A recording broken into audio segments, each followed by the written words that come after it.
270 quilos. Considere que foram queimadas massas, independentemente desses três combustíveis, de tal forma que em cada queima foram liberados 5.400 quilômetros. Filma aí, vai. André, filma aí. Álvaro Boy doido aí, ó. Álvaro Boy doido. Câmara sem noção aí, câmara sem noção. O casal da classe, Zé Carlos, Carol Emília. Filma aqui agora. O combustível mais econômico. As meninas no maior bate-papo. As costas de Yuriano. Andresa, Brena, como sempre, brigando.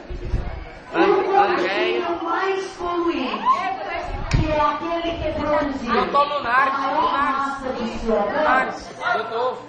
foram Arthur Boy doido aí, ó. Então, atenção. Tiago Boy, valeu Boy. Duas coisas. Andresa Thundercats. É saber Andréia, perna torta. Brena, só faz dizer que estuda, mas nunca estuda. João Paulo.